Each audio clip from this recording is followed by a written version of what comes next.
The Whispering Cabin. Deep within the heart of an ancient forest, where the trees whispered secrets and the wind carried eerie melodies, stood a cabin. It was a cabin like no other, hidden away from civilization, its history shrouded in darkness. Locals knew it as the Whispering Cabin, and they dared not venture near. One chilling autumn evening, Sarah, an adventurous soul with a fascination for the macabre, arrived at the cabin. Her curiosity had led her to the forest's edge, where she had heard tales of the haunted cabin. Armed with a flashlight and her unyielding determination, she stepped onto the overgrown path that led her into the woods. As Sarah approached the cabin, a feeling of unease settled in her stomach. The cabin was old, its wooden walls weathered and worn, its windows were shattered, and the door hung precariously on rusted hinges. It exuded an aura of abandonment, as if the forest itself had rejected its presence. Ignoring the warning signs, Sarah pushed open the creaking door and entered. The air inside was heavy, filled with the scent of damp wood and decay. The cabin's interior was dimly lit by her flashlight's feeble beam. Old furniture lay in disarray, cobwebs hanging like drapes. Sarah couldn't shake the feeling that the cabin had a memory of its own, one she was about to unearth. As she explored further, a faint whispering sound tickled her ears. It was almost as if the very walls of the cabin were speaking to her, their voices hushed but insistent. She strained to make out the words, but could only hear fragments: sorrow, pain, and an overwhelming sense of longing. Unperturbed, Sarah continued to explore. In one corner of the room, she found an old photograph, its edges frayed with time. It depicted a family, a mother, a father, and a young girl. Their smiles were genuine, their eyes filled with happiness. Sarah's heart ached as she gazed at the photograph, sensing that something had gone terribly wrong here. Suddenly, the whispers grew louder, more frantic. The temperature in the room dropped, and Sarah's breath misted in the frigid air. Shadows danced on the walls, taking on sinister shapes. Panic gripped her as she realized the cabin was not as empty as it seemed. The whispers coalesced into voices, and from the shadows emerged figures. The family from the photograph, they were transparent, their eyes empty voids. The mother's voice trembled with anguish as she spoke. "Help us, please. You must help us." Sarah, frozen in terror, managed to stutter. "What happened to you?" The father stepped forward, his voice hollow. "We were lured here, trapped in this cabin by a malevolent force. It feeds on our fear and despair, and it won't let us leave." The young girl, her voice barely more than a whisper, added, "You can break the curse, but you must find the key hidden in this cabin." With trembling hands, Sarah agreed to help. The family guided her through the cabin, their spectral fingers pointing to hidden compartments and secret chambers. They spoke of a dark ritual that had trapped their souls in this accursed place, and of a key that could set them free. Hours passed, and Sarah scoured the cabin, her fear growing with each revelation. She uncovered an old diary, its pages filled with the ramblings of a deranged mind, the author obsessed with dark rituals and sacrifices. It was clear that the cabin had been a place of unspeakable horrors. Finally, in the attic, she found a hidden compartment. Inside was a small ornate box. The voices of the family grew desperate as Sarah opened it, revealing a dusty old key. As she held it in her trembling hand, a surge of power coursed through her, and she knew what had to be done. With the family's guidance, Sarah performed the ritual, unlocking the cabin's curse. The atmosphere grew still, and the spectral figures began to fade, their expressions finally at peace. They thanked her, their voices filled with gratitude, and with a final whisper, they disappeared into the ether. As Sarah stepped out of the cabin, the forest seemed to sigh in relief. The ancient trees no longer whispered secrets, and the wind no longer carried eerie melodies. The Whispering Cabin had been silenced, its malevolence vanquished. Sarah knew she had done something extraordinary, but the memory of the haunted cabin would haunt her dreams forever. She walked away from the forest, leaving behind a place of darkness and despair, forever changed by the horrors The Whispering Cabin. Part 2. The lingering presence years had passed since Sarah's encounter with the haunted cabin in the woods. Although she had freed the trapped souls and silenced the malevolent force that had once dwelled there, the memories of that fateful night never truly left her. The whispering cabin had left an indelible mark on her soul. Sarah had moved on with her life, putting the horrors of that night behind her, or so she thought. However, strange things began to happen. She would wake in the middle of the night to faint whispers in her room, echoes of the cabin's torment. The air would turn icy and she could feel unseen eyes watching her.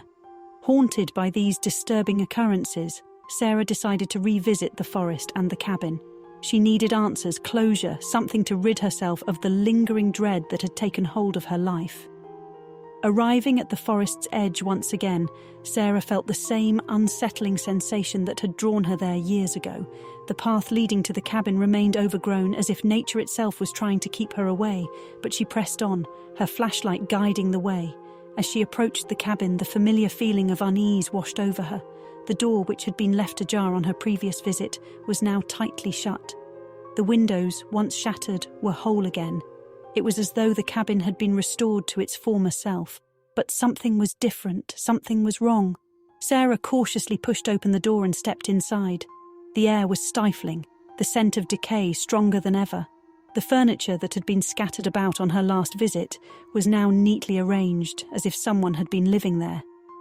She explored further, her flashlight revealing unsettling changes.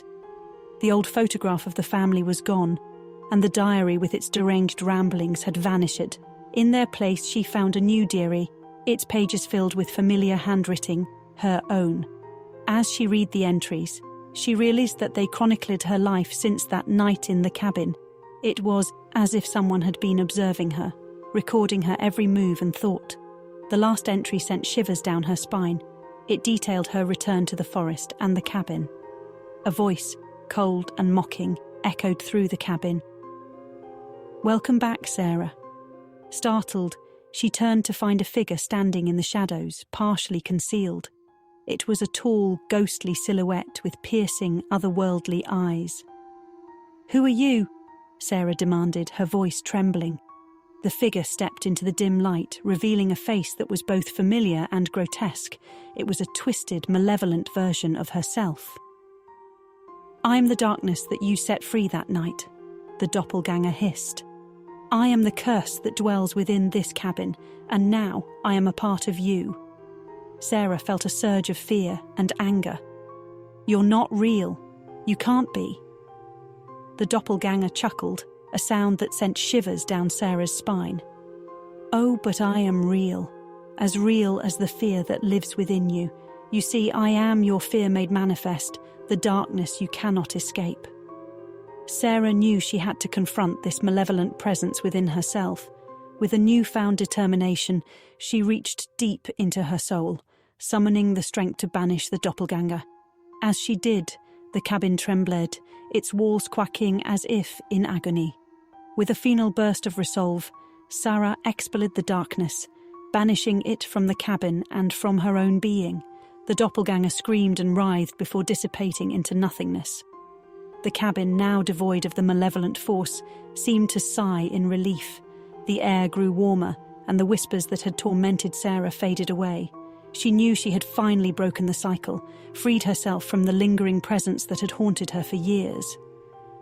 Leaving the cabin behind, Sarah emerged from the forest with a newfound sense of peace. The whispering cabin was silent once more, and this time she was determined to leave it in the past. The horrors of that place would no longer define her, for she had confronted her own darkness, and the whispering cabin. Part 3. The final confrontation years had passed since Sarah banished the malevolent presence from the whispering cabin and confronted the darkness within herself. Life had returned to a semblance of normalcy, but the memories of that haunting place and her eerie doppelganger lingered in the corners of her mind. One night, while reading by the fireplace in her cozy home, an unexpected visitor arrived. A gust of wind blew open her front door, and a chilling presence filled the room. Sarah felt a sense of déjà vu as the whispers returned, now more urgent than ever. The voice of the spectral family, whom she had helped free from the cabin's curse, reached her ears. "Sarah, we need your help once more." Fear mingled with determination, as Sarah knew she couldn't ignore their call. She followed the whispers into the forest, back to the cabin that had haunted her dreams for so long. As she approached, the cabin appeared unchanged, a sinister sentinel in the heart of the woods. She pushed open the door, and the cold, damp air enveloped her like a sinister embrace. This time, however, the cabin felt different, darker, as if the malevolent presence had been feeding on her fear and had grown stronger. Sarah ventured deeper into the cabin, her heart pounding in her chest. The same eerie sensations she had experienced during her previous visits returned. Shadows danced on the walls and the whispers grew more coherent. "We were wrong," the mother's spectral voice quivered. "We didn't truly escape. The darkness, it's still here." Sarah's resolve hardened. "Tell me what I must do." The family guided her to the attic where she had once found the key. This time, there was no hidden compartment, no ornate box. Instead, the cabin itself seemed to pulse with malevolence. The whispers reached a crescendo, filling her mind with dread. "Sarah, you must confront the darkness within the cabin." The father's voice trembled with desperation. "Only then can we truly be free." Summoning every ounce of courage, Sarah took a deep breath and stepped forward. She reached out to touch the cabin's wooden walls, feeling the cold, malevolent energy seep into her skin. She closed her eyes, focusing on her inner strength, and began to chant the same incantation she had used to banish the doppelganger. As her voice grew louder, the cabin itself seemed to fight back. The walls quaked, the shadows surged, and the whispers turned into tormented screams. Sarah felt as though she were battling an ancient, malevolent force that had been trapped within the cabin for centuries, but she persisted. With a final, powerful incantation, Sarah unleashed a blinding burst of light that enveloped the cabin. The darkness within shrieked and writhed, unable to withstand the pure light of her resolve. It was a battle of wills, a battle of light against darkness. In the end, the darkness was vanquished. The cabin, once a place of torment, stood silent and still. The whispers faded and the air grew warm. The spectral family appeared before her, their expressions finally at peace. "Thank you, Sarah," the young girl said, her voice filled with gratitude. "You have freed us once and for all." With smiles on their faces, the family's spirits ascended, disappearing into the ether. Sarah watched them go, a sense of closure and relief washing over her.